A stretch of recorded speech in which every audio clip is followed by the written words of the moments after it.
مولانا صاحب ہیں، نام آپ نے سنا ہوگا، بڑے مشہور و معروف مولانا صاحب ہیں، اور آج کل انہیں کہہ رہے ہیں فاتح جہلم فتح کر کے آئے ہیں وہ، یعنی مفتی طارق مسعود صاحب، سنا ہے نام؟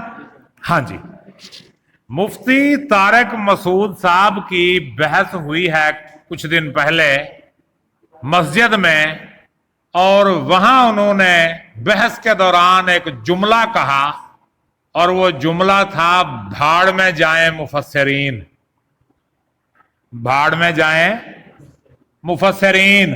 مفسر کون ہوتا ہے؟ جو قرآن پاک کی تفسیر کرتا ہے۔ تو وہ کہہ رہے ہیں کہ بھاڑ میں جائیں مفسرین۔ اب مجھے بتائیں اس جملے کے حملے کا کون کون نشانہ بنے گا؟ مفسرین، بھاڑ میں جائیں مفسرین۔ اب ایک بندہ کہے جی بھاڑ میں جائیں استاد، تو اس کا نشانہ میں بھی بنوں گا، میرا پرنسپل بھی بنے گا، جتنے استاد گزر گئے وہ بھی بنیں گے، جتنے استادوں نے آنا ہے وہ بھی بنیں گے۔ کیوں بھائی؟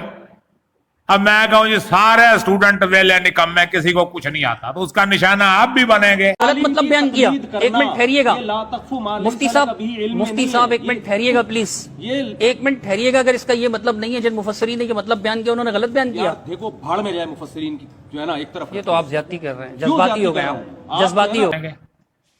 تو قرآن پاک کی تفسیر سب سے پہلے قرآن اپنی تفسیر خود کرتا ہے، یہ اصول ہے، القرآن یفسر بعضہ بعضا، قرآن اپنی تفسیر آپ کرتا ہے، ایک حصہ دوسرے حصے کو واضح کرتا ہے۔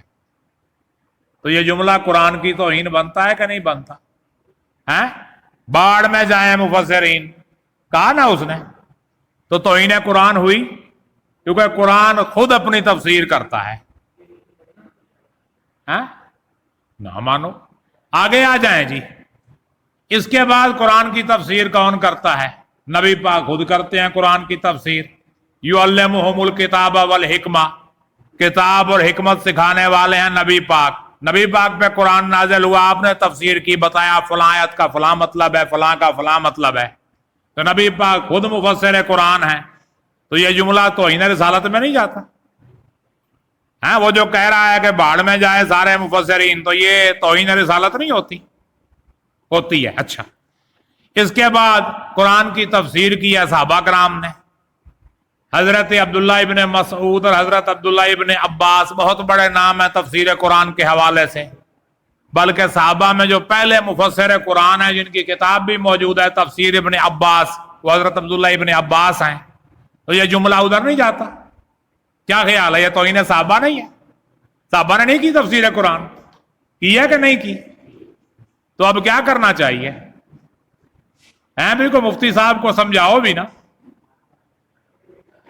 کیا کریں مفتی صاحب؟ توبہ طیب ہو جائیں، اپنے بیان سے رجوع کریں، ورنہ توہین رسالت، توہین قرآن اور توہین صحابہ، یہ تین چیزیں لگیں گی اور مقدمہ چلنا چاہیے۔ اب میں نے تو نہیں چلانا جا کے مقدمہ، یہ جو اسلام کے بڑے ٹھیکیدار ہیں انہیں چلانا چاہیے۔ اور اگر کوئی عام آدمی ایسی بات کرتا، کیا ہوتا اس کے ساتھ پتہ ہے؟ اس پہ فتویٰ لگ چکا ہوتا، یہ کافر ہو چکا ہے، واجب القتل ہے، مار دو، اور شام سے پہلے اسے گولی لگ چکی ہوتی، اس کا گھر جلایا جا چکا ہوتا، اور پورے شہر میں مظاہرے ہو رہے ہوتے۔ تو یہ قانون کیا خیال ہے؟ یہ توہین والا قانون صرف عام آدمی کے لیے ہے؟ مولوی کیا ایکسپیکٹڈ ہے اس سے؟ ٹھیک ہے جی، جو مرضی کیے جائیں، یا انہیں بھی کوئی سمجھانے والا ہے؟ کیوں بھائی، انہیں کوئی سمجھانے والا نہیں ہے؟ چلیں کوشش کریں، شاید آپ کے سمجھانے سے